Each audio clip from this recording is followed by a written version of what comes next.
Are you sick and tired of trying to walk on water and failing miserably? Well, we have got a solution for you today that's gonna make your lake days awesome using this inflatable dock. It's all coming up on this video. For those of you new to the channel, I'm Anton, a power engineer, industrial mechanic, and a Red Seal electrician. We cover all kinds of products and topics in an approachable way for the average everyday person.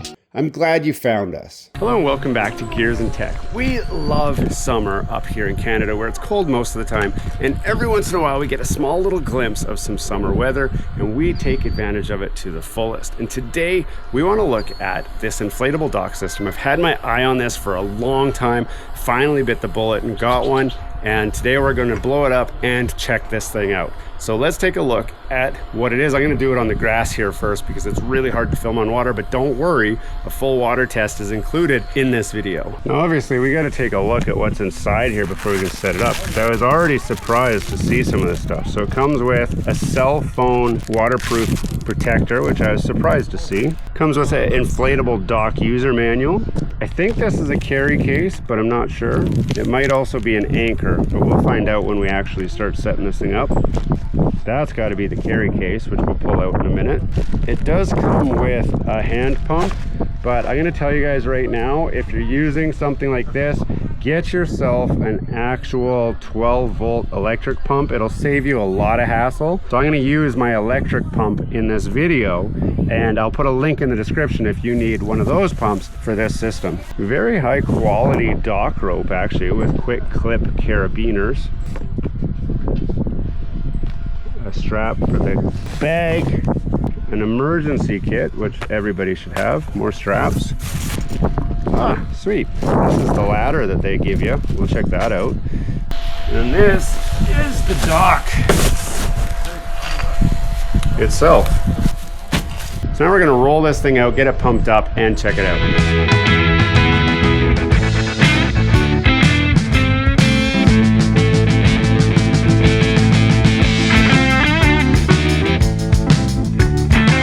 Now I know what you're thinking, that thing's kind of useless with that giant swimming pool hole in the middle. If I just want to lie down and rest in the sunshine, we got you covered.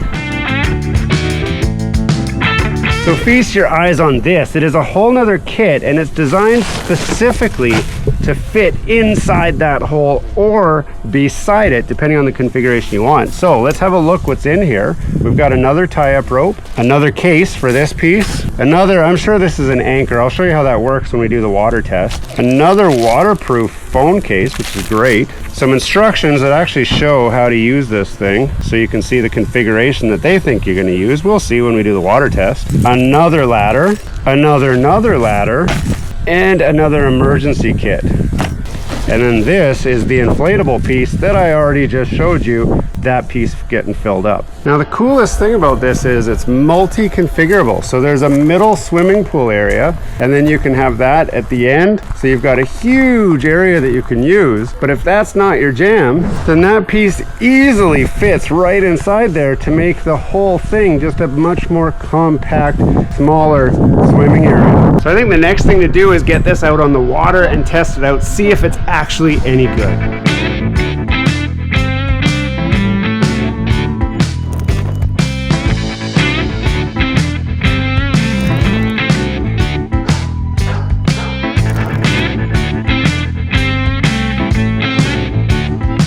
Now that I've had a chance to water test this thing, let's have a look at the things that I like about it and the things that maybe could be changed. First off, I really like the design of this where the middle can slide into where the swimming area is to make just one, in this case, 7-foot by 10-foot total floating platform. If you want to increase the space, the middle pulls out pretty easily when you're out on the water, and it makes a much bigger floating platform while exposing an inner swimming area.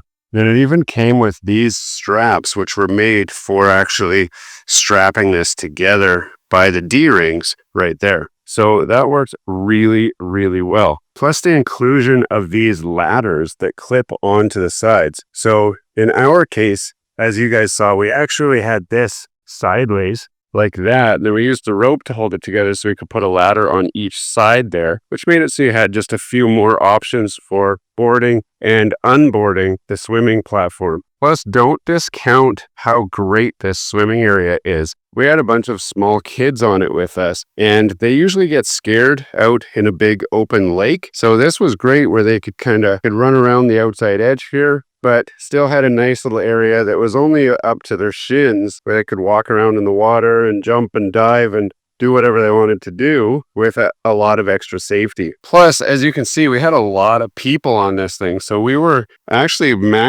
probably over maxing the capacity. This thing's rated for about 1,000 pounds. And we had a lot of adults and kids on here that held up beautifully. This could even work great for doing like river floats and stuff where you've got, you can make it into a small floating platform or make it bigger if you need more room. And then pumping it up wasn't too bad when we used the powered pump. I would probably not want to use the included hand pump with this because I think that would just take way too long. The powered pump itself still took about 30 minutes total to pump both of these up, which seemed like a long time. Now this is inflated to 8 to 10 psi. In our case, I inflated it to 8 psi. And the reason I only went to 8 is it was plenty firm enough, so I wasn't worried about the firmness. But I find if you go too much over the inflated pressure, you can actually cause tearing and separation of the internal components that help to keep its shape. And once that happens, this thing would be no good. Now, this did not happen at all while we were using it. I just like to, when I'm using inflatable paddle boards or anything like that,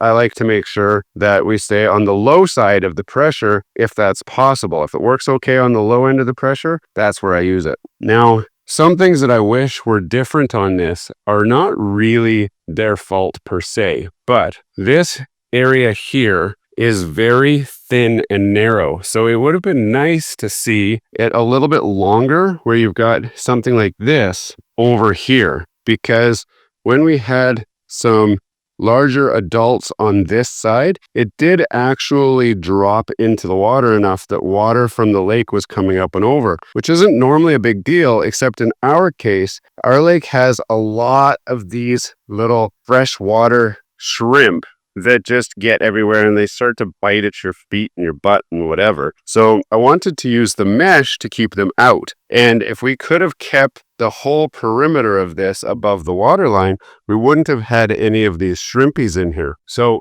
having the end here more buoyant would have been better because we did have people sitting along these edges, which made it drop and then the waves would kind of come over the edge. The other thing we noticed is this top surface, it's just a rubber surface. There's no anti-slip fabric on there or anti-slip properties at all. So when it gets wet, we did have some of the kids kind of slipping around. It's not a big deal. I mean, it's soft. If you fall over, who cares? But it is kind of slick. I have seen other ones that have an anti-slip top on them, but those ones are significantly more money. So if that's important to you, you're going to have to pay for that. Now, this one was about as inexpensive as you can get for an inflatable dock. I have seen others that are similar to this, and I can't say how they perform or don't perform because I haven't used them. I've only used this one. But what I will say is the price for performance on this definitely seems